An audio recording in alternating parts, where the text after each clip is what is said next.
Good morning. I'm Warren Hogue, IPI's Senior Advisor for External Relations, and I'm happy to welcome you to this briefing on Timor-Leste's story, securing its sovereignty over land and sea.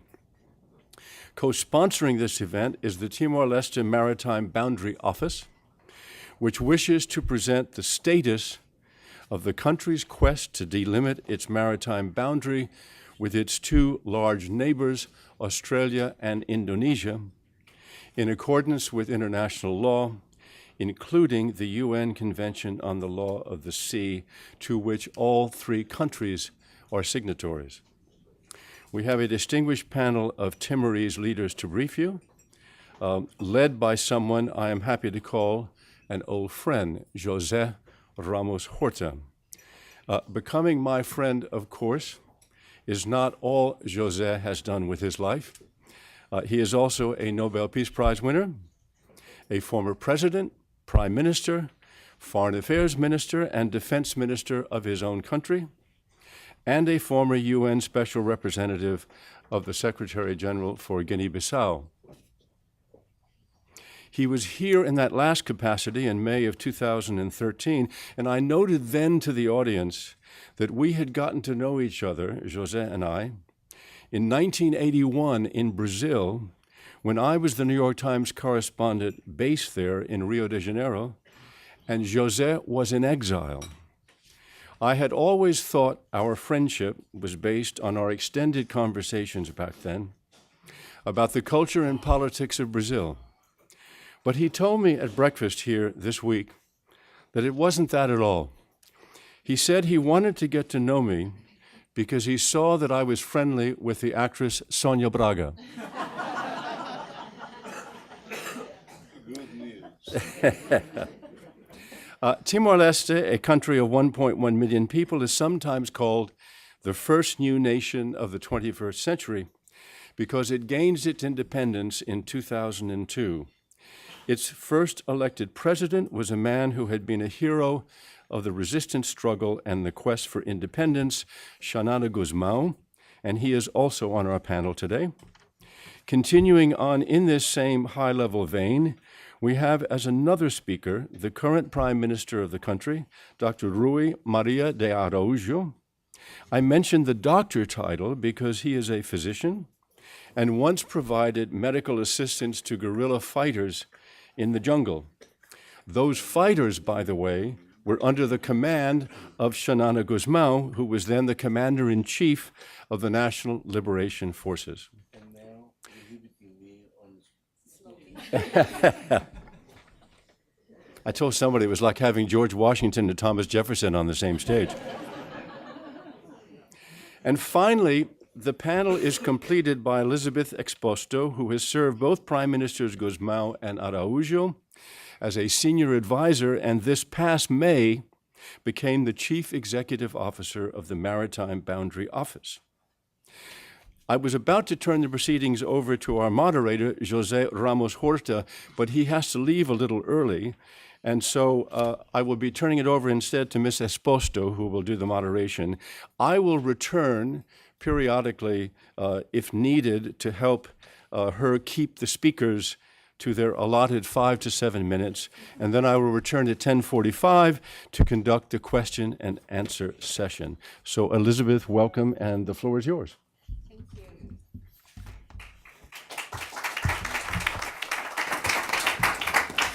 Thank you, Excellencies. Good morning, and thank you all for coming.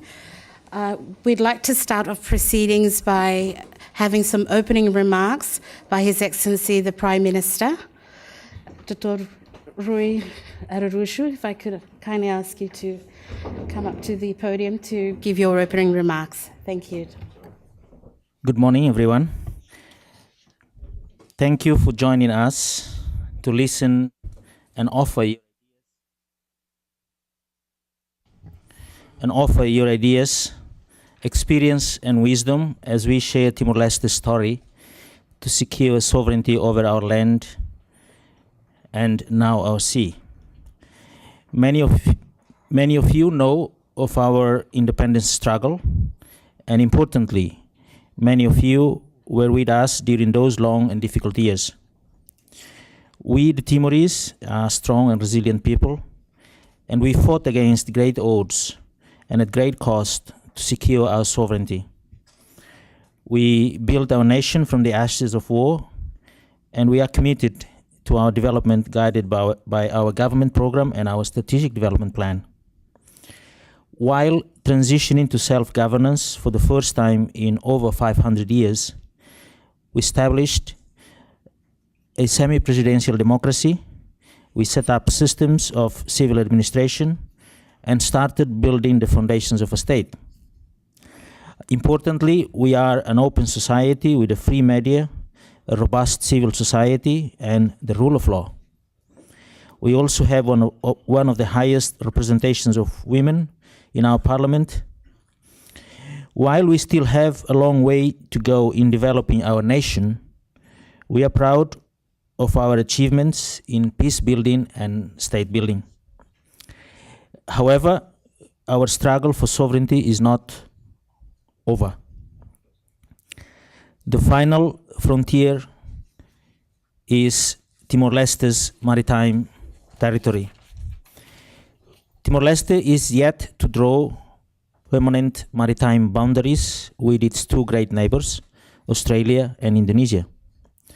Timor-Leste is pleased to announce that we have commenced talks with Indonesia on maritime boundaries, a historic first step towards achieving permanent maritime boundaries.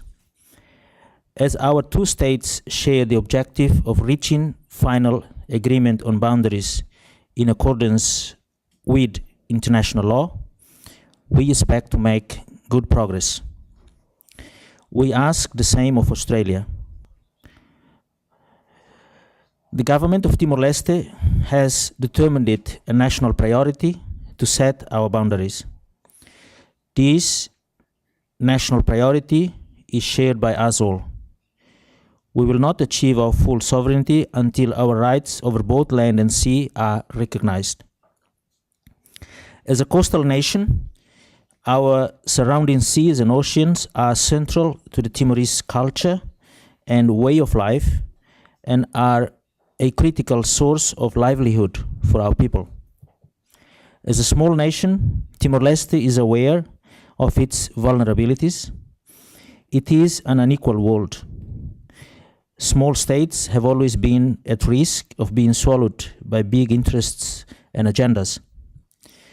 That is why Timor-Leste is such a strong supporter of the United Nations and international law. The multilateral system and international law guides fair behavior and can provide states with options for dispute resolution. After vast reserves of oil and gas were found in the 1950s and 60s in the Timor Sea, Indonesia and Australia began negotiations on sea boundaries. The then Portuguese colony of East Timor was not included. Australia was the first and only nation in the world to give recognition to the Indonesian military occupation of East Timor following the military invasion of 1975. The United Nations, on the other hand, did not recognize the occupation. This is but a small part of the history which led to an agreement between Australia and Indonesia on seabed rights prior to our independence. That agreement, known as the Timor Gap Treaty, gave Australia rights to explore and exploit the resources in a vast area of the Timor Sea, right up to the Timor Trough, a mere 40 nautical miles from Timor-Leste.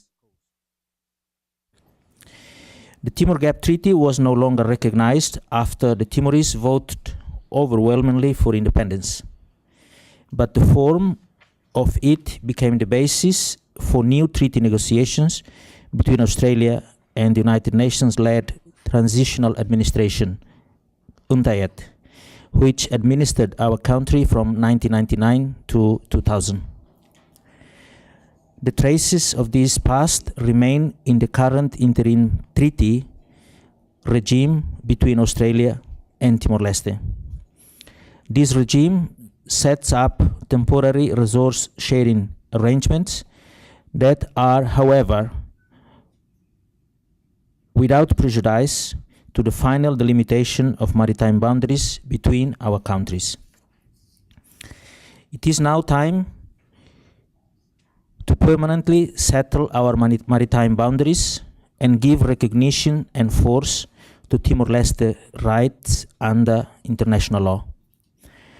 It is our experience that international law serves well in protecting the rights and interests of small states. When Timor-Leste went to the International Court of Justice to challenge Australia's seizure of our confidential documents, we stood side by side as equals, and the ICJ decided in our favor. Timor-Leste has also brought a legal challenge to the current Timor Sea Treaty regime on the basis that Australia allegedly spied on Timor-Leste's negotiating team leading up to the 2006 agreement. Timor-Leste now looks to international law to determine our maritime boundaries with our large and powerful neighbors. All states which have joined the United Nations Convention on the Law of the Sea, including our country, Australia and Indonesia, are bound by rules and principles. The Convention provides dispute resolution mechanisms to assist states with coming to agreement on maritime boundaries.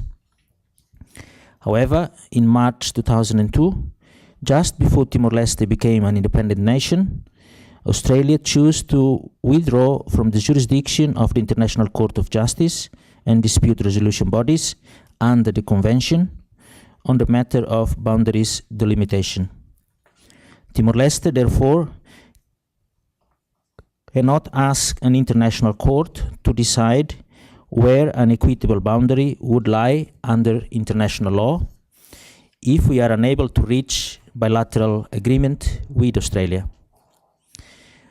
We remain hopeful that the new Prime Minister of Australia will be prepared to join us at the negotiating table and close Australia's last remaining gap in its maritime boundary. We ask for nothing more than our maritime rights under the international law. Thank you for your attention. Thank you, Prime Minister. Before I begin, I'd just like to make a special welcome to Professor Noam Chomsky and his wife Valerie. Some of you may not know that Professor Chomsky was awarded the Order of Timor yesterday in a beautiful, moving ceremony in recognition of his work and his contribution to the struggle for independence, Timor-Leste. So welcome, Professor Noam Chomsky.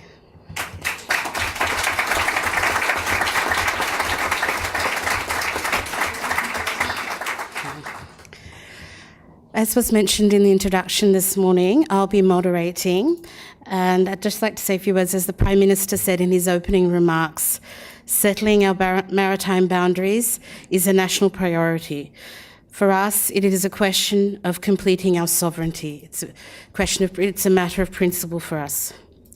And the reason why we organised this session today is we wanted to share with you, our friends, many of whom have been with us throughout our 24-year-long struggle and also have been with us during our 13 years of state building. And we wanted to share our story about our new struggle that we are facing now as a new nation. And we are privileged here to have the opportunity to hear directly from our top leadership. And it's an honour for me as well to be sitting on this panel with the founding fathers of our nation, His Excellency Xanana Gusmão, His Excellency Dr. José Ramos-Horta, and an honour also to be here with the Prime Minister. I would like to start just to give the floor to both their Excellencies Dr. José Ramos-Horta and to Minister Xanana Gusmão. I'll give the floor first to Dr. José Ramos-Horta because I understand that you have to leave shortly, but if you could just say a few words on this matter before I pass the microphone to His Excellency Xanana Gusmão. Thank you. Thank you again, Warren, for welcoming us here in this office. You heard Prime Minister Rui Araújo's introduction speech. You will hear a more authoritative person than me, Mombot, older brother Shanana Guzmão, who will better clarify to you our views on this issue. I would like just to say that we, as the government announced recently, we had in Timor-Leste a Indonesian delegation to begin maritime boundary preparation for beginning of maritime boundary negotiations with Timor-Leste. I was foreign minister at the time when we began talks with Indonesia for border demarcation. In very short period of time, we reached agreement on about 98%, and the actual physical work of border demarcation began. The two remaining percent, probably the two sides will close the gap very soon. That's why Indonesia also, and our side, ready to start negotiations on a maritime boundary. Of course, the more complicated has been and will be with Australia. We share the Timor Sea. Between Timor-Leste and Australia, we have 368 miles, I think, which means there is an overlap if each side claims 200 miles. Being the case, it established in international law, you draw a median line. Very simple as that. Simple if there had been no oil and gas in the area, and that one side had already been exploiting years before Timor-Leste acceded to independence. But what Timor-Leste claims is very simple, very basic, is nothing out of this world, and that is soonest we should agree on a maritime boundary and follow the international practice and draw a median line. Australia, as you know, is a friend of Timor-Leste. Australia contributed enormously, particularly in '99, to securing with United Nations an international consensus to address the conflict at that time in '99. And Australia paid a heavy political price in its relationship with Indonesia for taking the leadership at that time. And Australia has been very, very generous since then in assisting the government of Timor-Leste in with development assistance. And we have an ongoing great relationship, people to people, government to government. And there is a new prime minister in Australia. One that we dealt with in the last 2 years was ousted in, again, a bloodless situation. Unlike in some of our countries, coups are much more serious, with more serious implications. In Australia, they do it more peacefully.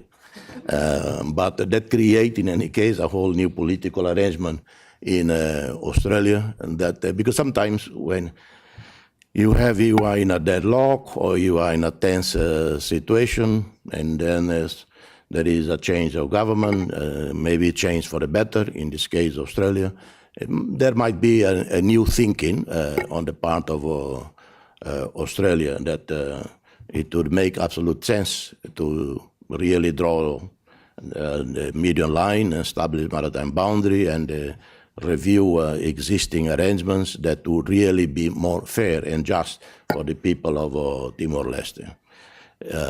So I think, as we deal with the current international situation, incredible tensions and violence in the world. And one thing that always comes to my mind, is that if governments, leaders, deal with situations with a sense of sentiment, of compassion, of wisdom, many of these problems would not have occurred. And so I would hope that Australia, being a self-assured country that it is, that would sit down with our side and amicably agree, yes, this is what is fair, this is what will be mutually advantage for both sides, Timor-Leste and Australia. And in the long run, Australia as a developed country that also depends on active international partnerships, active international trade, to have a stable, prosperous Timor-Leste, a stable, prosperous region. So I believe that in Australia, common sense and wisdom will prevail, and the maritime boundary talks will be actually expeditious. So I'm an eternal optimist, sometimes naive, or too often naive, but I think we will be able to reach an agreement. Because I know Australia well. I travel all over Australia, cross the desert by bus, hitchhiking, way back in the early 70s, trying to flee the conscript army in Timor-Leste, and then was sent back to Timor after 3 months. Well, I actually went back for 3 months because I didn't want to be arrested in Australia, so I went back. So I know the country well and the people, extraordinary people. That's why I'm very optimistic that the power of compassion on the part of the Australian public and wisdom on our side as well will be able to reach an agreement. So that's my, not technical comments, more has a bit to do with my previous training for priesthood, and that's why I talk this way. Thank you.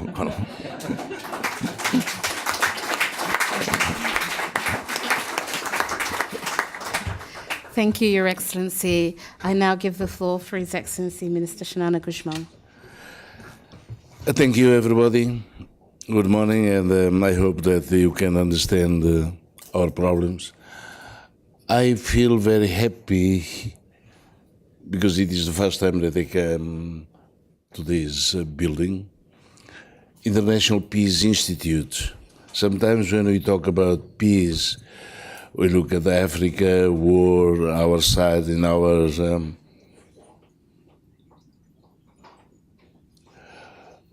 have a good day.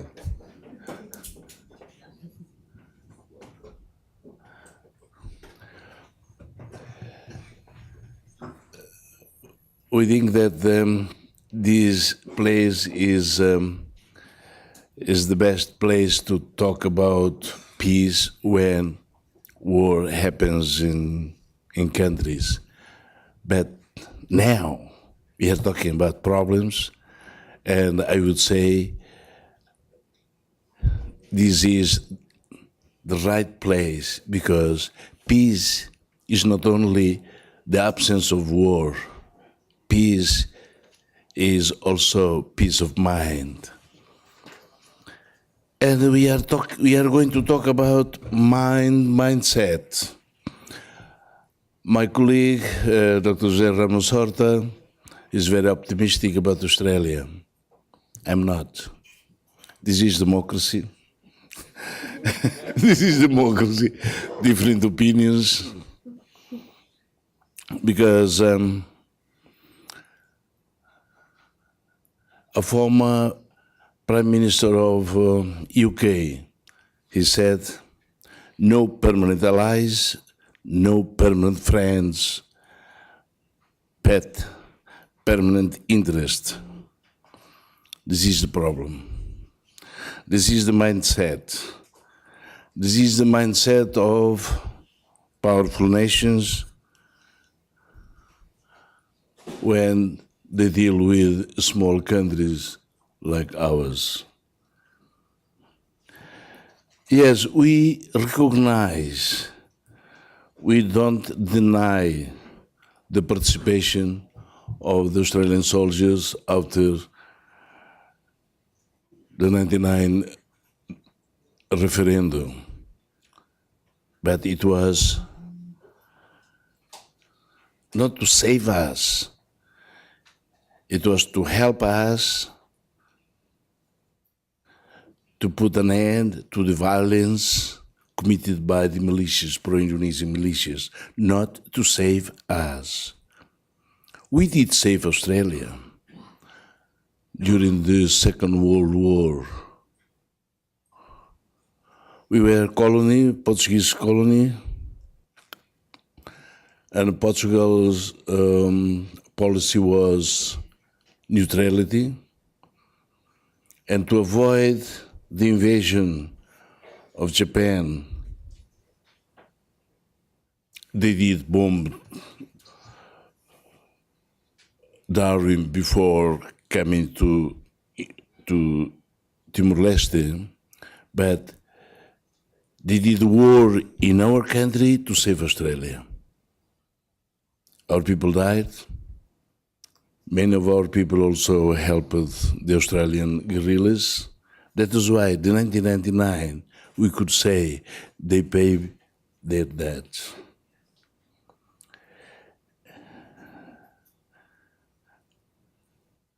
I have to correct this perception because in Australia the political level always try to tell us, we helped you, we saved you. We say no. We say no because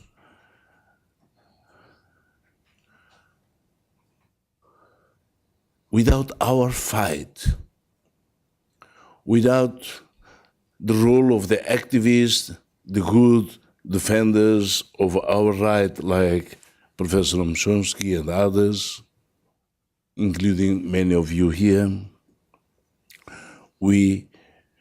Australia would not go in 1999 with their troops. Why? Because in 1989, the Foreign Minister of Australia and the Foreign Minister of Indonesia signed an agreement to explore our resources, drinking a champagne, forgetting that we were fighting there, a small guerrilla army against battalions, Indonesian battalions. That was why we cannot agree with the political statements, we saved you, we are helping you. No, sorry. While we are dying, and in Second World War it was about 70,000 Timorese dying to defend Australia. During 24 years, more than 200,000 people died.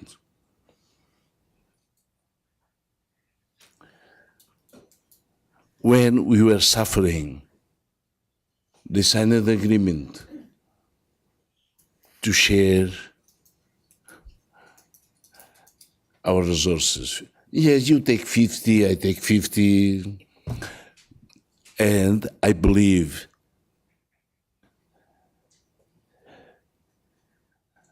Gardens would say to alialatas, expedite the war, kill them, and we get the benefits. Now, in 1999, Ian Martin, Yes. Yeah, Martin. He was there leading the UN mission to prepare our referendum. After that, I have to say that we were fighting for our independence, but we never prepared ourselves to be independent in terms of human resources, in terms of capabilities. And Australia took advantage of our lack of knowledge. Some say naivety. I don't say that. I would prefer ignorance than naivety.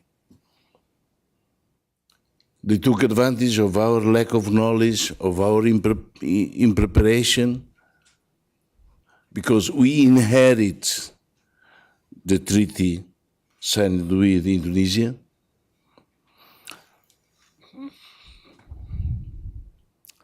To avoid, because it was already done there, we could not impede. And instead of coming every 6 months to the wall begging for money to help us building our country, it was an opportunity to get money. And we agreed. We agreed to continue to. After that, I believe that many of you have heard about seized documents, the spy. Yes, sometimes we say we heard about the economic intelligence, financial intelligence, but we don't accept that using military intelligence to take advantage of economic negotiations. That was why we made the case. Well, it is all about, we are talking about maritime boundary because we are talking about the resources there. We believe that if there is no resource at all, in 2006, we were not, I don't say forced, but we were not inclined to sign an agreement of not talking about maritime boundary for 50 years and beyond if the exploration of our resources is still ongoing. Only after nothing there, yes, we can have the maritime boundary.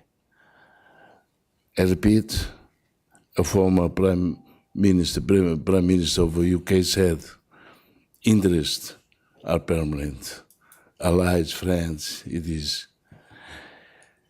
And we feel, year by year, we try to build our capacity to understand things, to understand the process, to correct.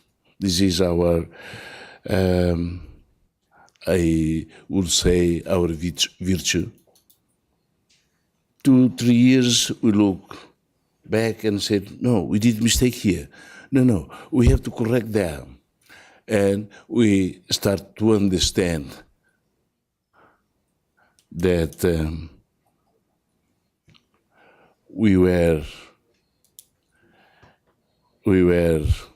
being used by a big neighbor, by a neighbor that, I would repeat, was the only Western country to recognize de jure the annexation. The annexation, not a peaceful annexation, it was a bloody annexation. Just for the resources. It is immoral for us, we should say. That is why we are not coming here to ask for your understanding if, as I said, if there is nothing there, if it is only tuna, crabs, or something else, or crocodiles. But taking in consideration that there is something there, we will not allow, if it is ours, we will not allow that a big, rich, developed country can take it for us. We got independence with the help of many of you. But we didn't achieve yet our full sovereignty. The world can be very peaceful, can be very democratic, but without the economic progress, economic development, it is the same. It is only creating the risk to violence, to conflicts. We don't, in a very diplomatic and positive way, we would say, hope that Australia can come to sit together with us, but I don't believe. I'm skeptical in this, because I was skeptical during 24 years, and we said, if we need to die to get independence, we will die, and we did. Now, I don't say we need to die, but if we have to fight, we have to fight for our full sovereignty. The only way is the delimitation of the border, maritime border. I say that because, as Prime Minister already mentioned, the border between us and Australia is only 5% of the border of Australia. And Australia already signed it with all the neighbors, the maritime border. Only with us, 2 months before being independent, they withdrew only for the maritime border. It means something. It means something. At least means bad faith. At least means not sentiment of compassion.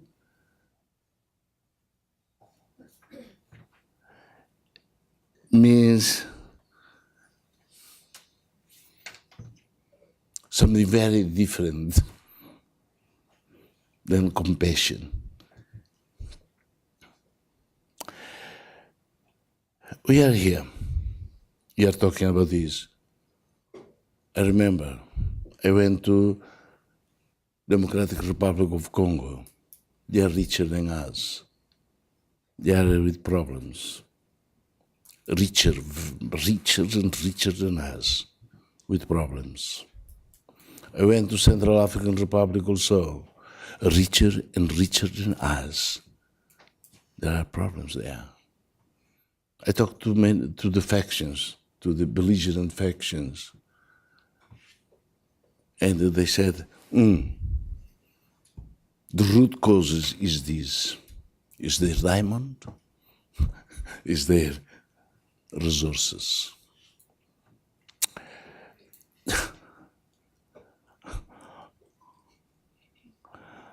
I believe that all of you know more than me the problems in the world. If there are some conflicts or difference, the cause is because something more than the simple delimitation of a line or a border. That is why we are here. We are here, as the Prime Minister said in his speech, we hope that you can offer us also your ideas. Sometimes, maybe because it is emotional, we don't get a calm way of thinking. And we hope that your participation here, ladies and gentlemen, can help us to think together. Because for us, it is important. Sometimes we talk about sustainabilities. Sometimes we talk about how in the future we are not playing too much a role in the international community. We are not ambitious to be like something that can take decisions. But we are helping. We are helping another 19 countries, fragile in conflict or post-conflict. And in many of these countries, there are resources. And the resources are also the cause of internal conflicts or conflicts with others. We would not say that we will go to, no, we will avoid. We are against war now. We are against war. Whoever does war, whoever promotes war, we are against. But in this conflict of interest, yes, we will fight for our right. Thank you very much.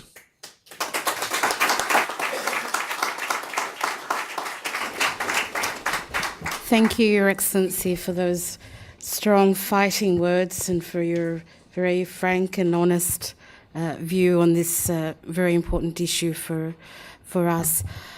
I'll open the floor now to the audience. Oh, will you do that?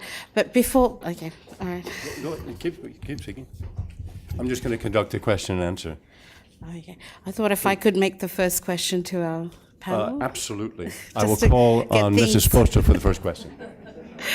Thank you so much. I know that I had a question for Dr. Jose Ramos-Horta, but hopefully he'll come back later. You mentioned, this is basically a question for both the Prime Minister and for Minister Xanana Guzmão. You talked about changing, it's a question of changing mindsets. And we know that in Australia recently, the opposition, the main opposition party, passed a resolution when they said that should they win the elections next year and come into power, they're willing to sit down and discuss maritime boundaries with Timor-Leste. And also we mentioned that there is a new Prime Minister now in Australia.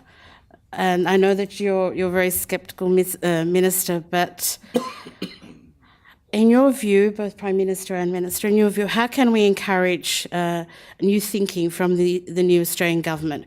How can we change Australia's mindset and how can we make them realise that it is also in their interest to give Timor-Leste a fair deal in terms of maritime boundaries? Just in your view, your experience. Thank you. Answer that question, then I'll go to the floor and get other questions. I'll give a quick, just a quick answer to that. I think we need to educate people. We need to educate the community in Australia. We need to educate the politicians in Australia, because as His Excellency Mr. Xanana Guzmão has spoken about the pessimistic position, the skepticism or the professional skepticism, because of the leader of resistance in the past was always skeptic about things, and it is still now. We have to educate people. We have to let them know that it's not an issue of us, Timor-Leste, wanting to have something beyond what belongs to us. This is very important. On top of that, I think it is also important to be more transparent on information, to let people know, for example, the details about what His Excellency Mr. Xanana Guzman was mentioned, that Australia had already negotiated the borders with all countries. And it's one particular detail that probably is not well known by many is that with New Zealand, Australia negotiated on the basis of a midline maritime boundary. And it was done in 2006. So 4 years after refusing to do it with Timor-Leste, Australia did it with New Zealand on the basis of the international law principle. So this type of information needs to be shared widely in the community in Australia, and I think it's very important that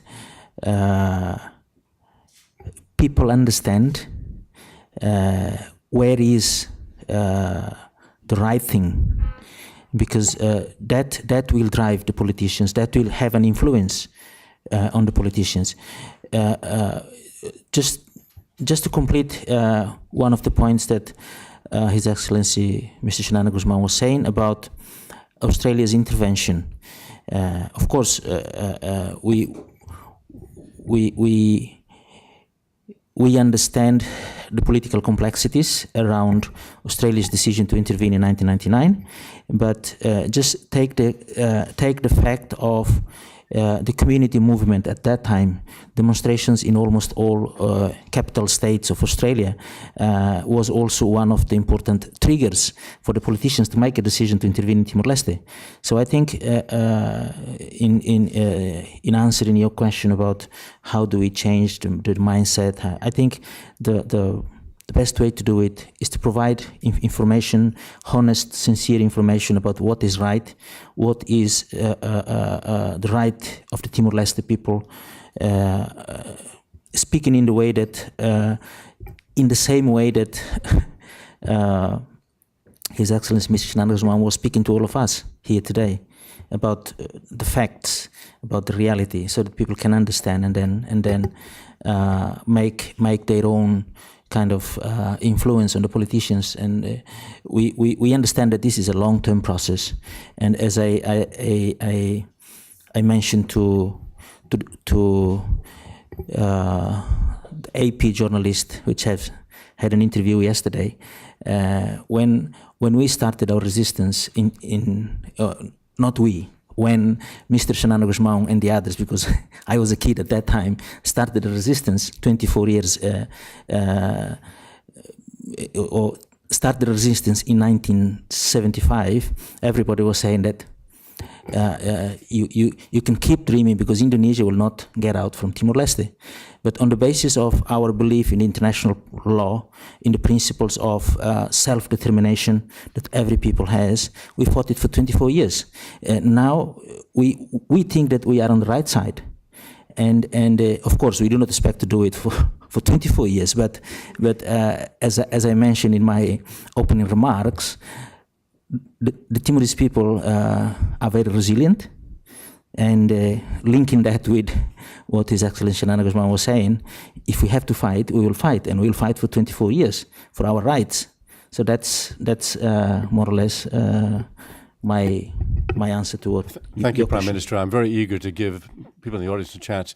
If you would raise your hands, panel, I'm going to call on for 3 questions at the same time, so please make notes as they ask, just in the interest of time. I saw a woman there. You'll be number 1, number 2 here, and number 3 here. If you would, do stand up if you would, with the microphone, and please introduce yourself. Oh, hi. My name is Terry Ann And you have to Hurley. hold the mic very close to your mouth. My name is Terry Ann Hurley, and I haven't heard anything solid in terms of imports and exports, and I know that Singapore is also a small country, and what happened is that British citizens came in and they were interested in utilizing it as some sort of a tax shelter. Right now, Procter & Gamble is there. What types of industries are actually associated with East Timor? There's also a CRS report from 2012, the Congressional Research Service in the United States, that says that everything is stabilized. You have a nice oil and gas industry, but nothing else about any other, like, financial institutions or corporations, and I think that that might help to define your boundaries. Also, just one more thing, Portugal and Brazil, since Great Britain was sort of like the grandparent of Singapore, I guess you could say, what relationship do you have right now to Portugal and Brazil, since mainly the people there speak Portuguese as well as Timorese? Excellent. The second person was this gentleman here.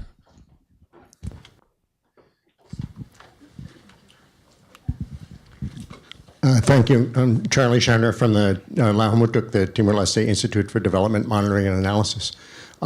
Just first, one slight correction to something that Mr. Ramos-Horta said. I'm sorry he's not here. He said Australia has been very, very generous to Timor-Leste, but the amount of money that Australia has taken from oil fields that should be in Timor-Leste's territory is more than the total amount of aid that they've given over the last 15 years. My question has to do with the 2006 CMATS Treaty, which, when it was being negotiated, many in civil society in Timor-Leste, they formed Movimiento contra Ocupación Tasi Timor, the movement against the occupation of the Timor Sea. And they thought it was a bad deal for Timor-Leste. And one of the reasons that people said that is that it has a gag rule. It has a prohibition on either country from discussing maritime boundaries in any international forum. And for the next 6 years, Timor-Leste honored that gag rule. During the whole period that the Labour government was in power in Australia, Timor-Leste did not raise this issue anywhere internationally. But about 2 years ago, Timor-Leste government officials began to raise it, as we've heard many times this week, and presumably we'll hear again in the General Assembly this afternoon. And I'm wondering if Australia has objected to this, what apparent violation of the CMATS Treaty. Thank you. And the third person over here. Thank you. Tamrat Samuel, good morning. My question is very much related to what just was raised by Charlie. Your Excellency, Mr. Gusmao said that the provision in the 2006 treaty amounts to, at a minimum, bad faith. This was negotiated between the two countries. Could you elaborate how the provision to defer the discussion and negotiations on maritime boundary was agreed, and what led Timor-Leste to agree to that provision? And now that you have taken Australia to the arbitration process on this issue, what is the argument on Timor's side, and what is also the position of Australia on this specific issue? Thank you. It seems to me those last two questions are related, so what I'd like to do is get an answer to them, and then back to the first question, and then we'll get three more afterwards. So, Prime Minister, maybe since you're the Prime Minister now, could you answer those last two questions about the deal, the provisions, the... Oh.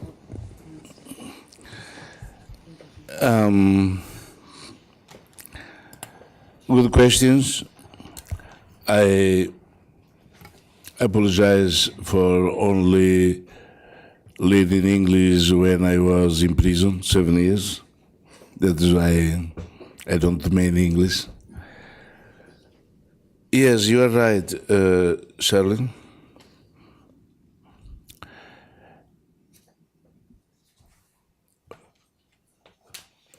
As I said, we are 13 years old. We are still virgin. Oh, sorry. We are 13 years old. we just entered in teenager.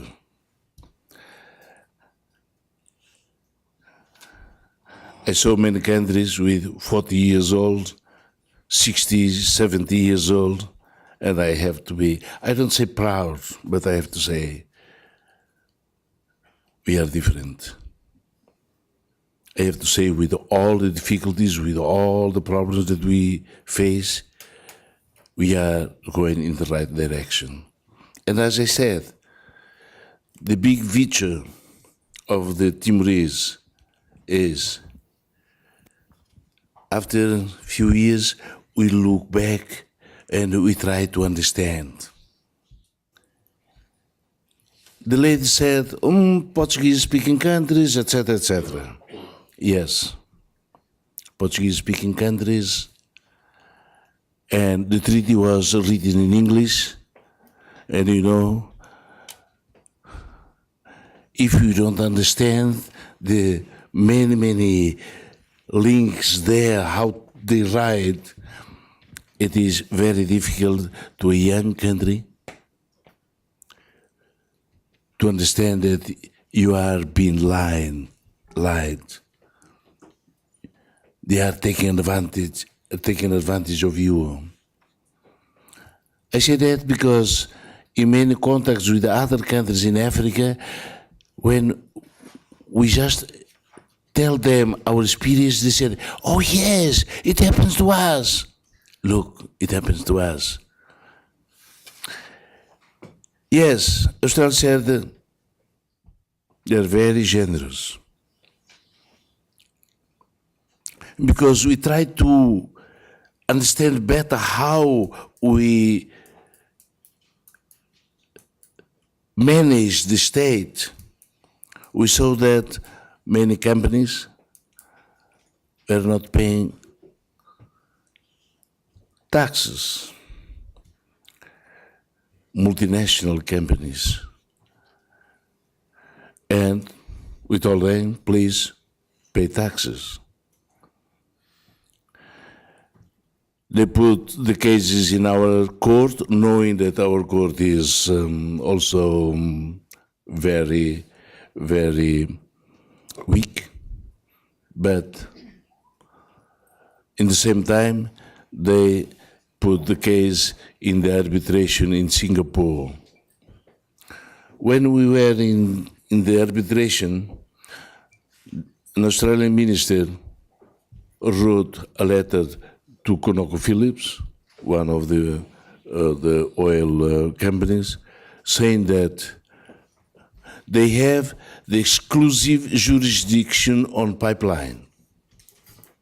Now the problem is exclusive jurisdiction. It was a big fight. It was a big lesson for us as a very young country. Now, Australia, and we have to say, by the agreement, if there is a difference, the two countries, the two governments must talk to each other. They immediately send a letter to ConocoPhillips during the arbitration, saying that, just tell the panel that we have the exclusive jurisdiction. Now, back to Charlie's comment. Yes, Charles. They say they have exclusive jurisdiction. But we could not understand this before. Now we understand. We say, if you have exclusive jurisdiction on the pipeline from the platform,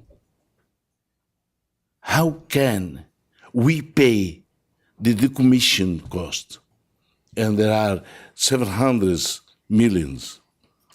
All of this, of course, nobody can demand to us in 2000, 2001, 2002, and 2006 to be aware or to know how to interpret all the agreements. If I can say, okay, we did mistakes, but now we are looking at this and said, yes, but now we try to understand the agreement and say, oh, you are doing all, you are also doing this.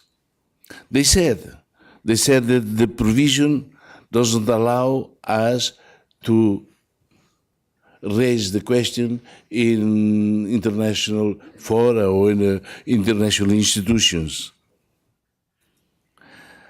Just to avoid this,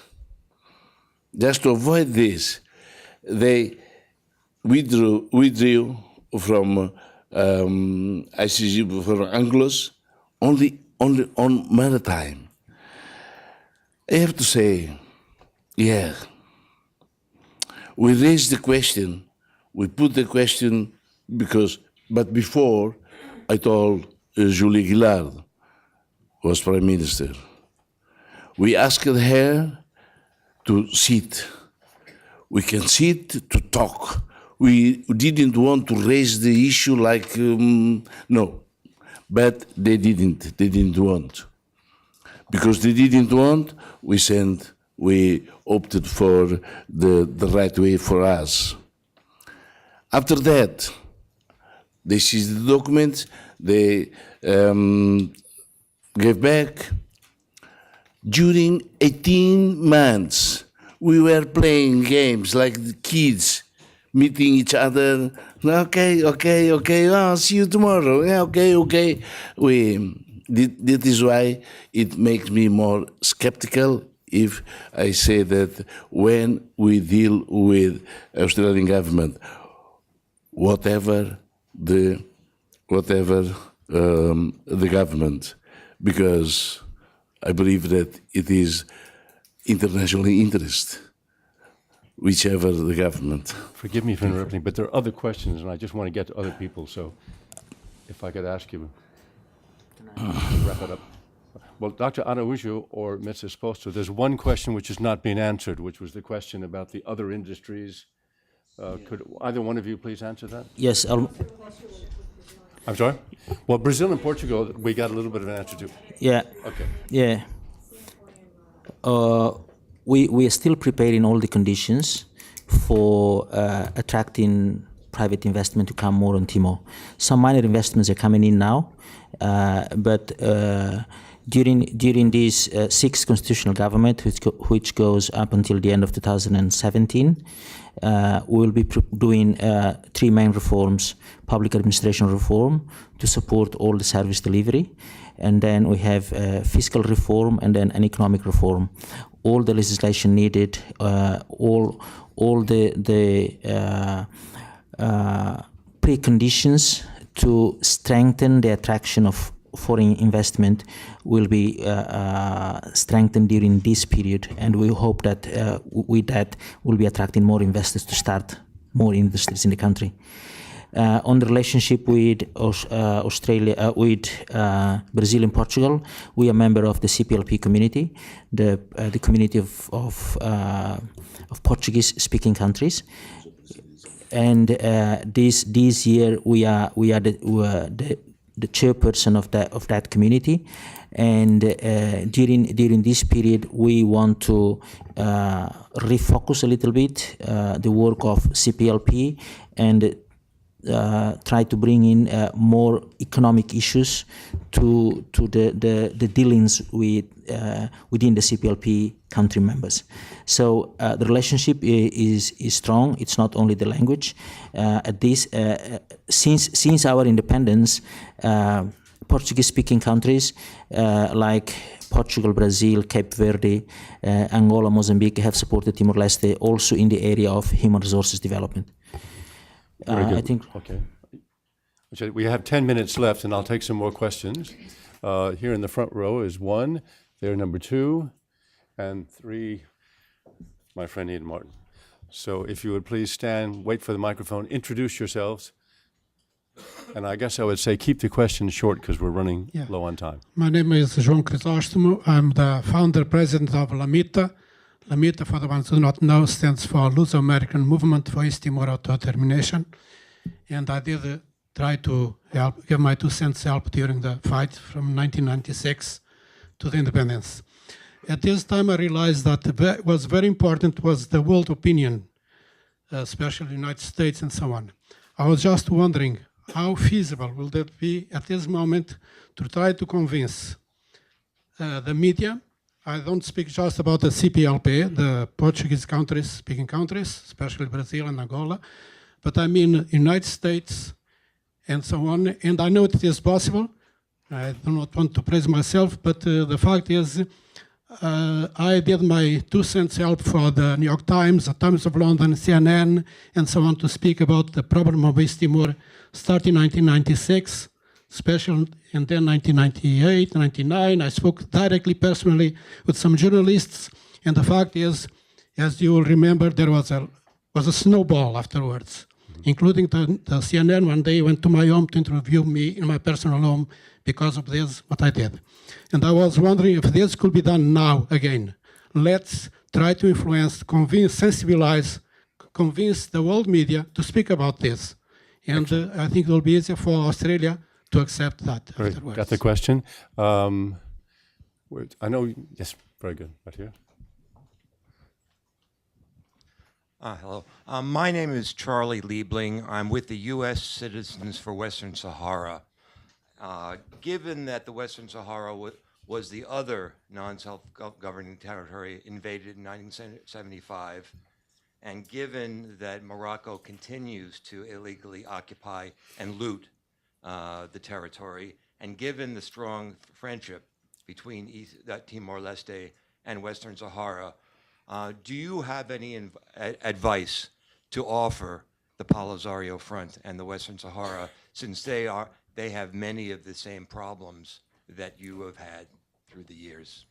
And the third questioner, very good, Ian Martin. Ian Martin. Although I've had some involvement with the sovereignty of Timor-Leste, I don't think I've ever fully understood the complexities of the maritime boundaries. But there is one extremely simple issue at the core of it, which it seems to me it would be wise to emphasize in educating the public, and that is the withdrawal of Australia from the jurisdiction of the International Court of Justice on maritime boundaries.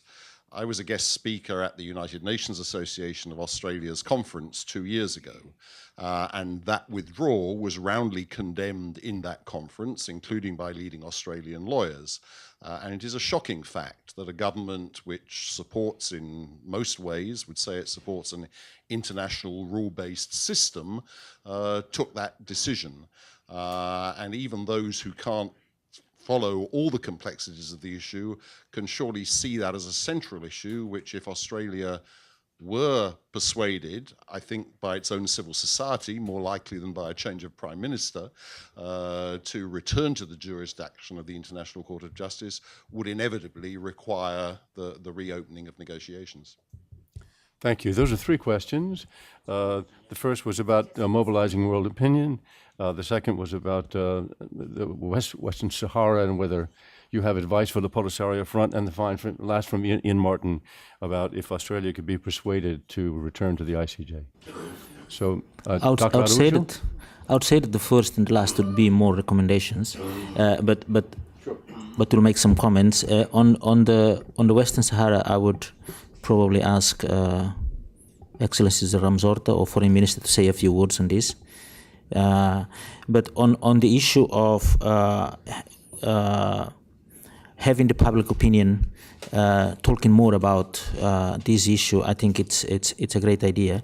The Maritime Boundary Office has also a mandate to scoping out and finding out what would be the best way for us to do that, particularly in the wider sense of educating not only the community in Australia but the worldwide community about our plight, about the issues that are surrounding the maritime boundary in Timor-Leste, and also particularly about the facts that reflect intentional infliction of injustice to our case. For example, by withdrawing themselves from the ICG and so on, as Ian Martin was talking about, and we'll be more than happy to talk more details about that.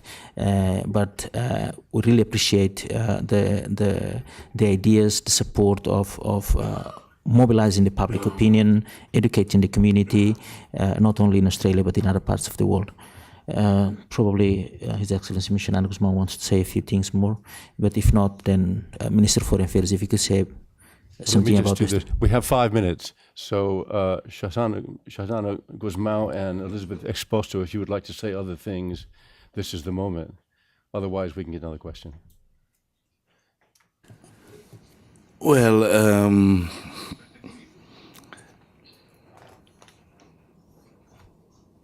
we are a good friend of the Sahrawis, no? Sahrawis. We learn from them also. Ian Martin is here. When it was a process to referendum in Western Sahara, because of the problems, it was like postponed. And Ian Martin will remember, I was in Salemba in the prison, and it was violence, militias, and backed by the Indonesian military. And Ian Martin came to me and asked me if we could postpone. I said, no, because of this Western Sahara case, postponed till now. I believe that different realities, same objectives, different realities. Now the approach is different, should be. And I believe that the United Nations must take a lead in this. We, as comrades, we will, in one or another way, we will help them. But if it was a good case, success in Timor-Leste, of course, for Western Sahara, there will be a different way, but we believe that it will be solved. Thank you, Ian Martin, for reminding us about the conference held here, and when Australia was a little bit embarrassed because of its position. But yes, it is the first move that we are doing. Tell everybody that we need also your help. We need also your opinion. We from the government, we will continue to go through the mechanism necessary to defend our interest, but also the public opinion, especially in the USA, is very, very important. Charles Shiner, you know well, you were part of this. Professor Noam Chomsky, we are all here. We are hoping that we can provide you more material. I told in the beginning my English is not good, but we would provide you with more material just to help us to raise awareness about, if we can say, injustice or unfairness or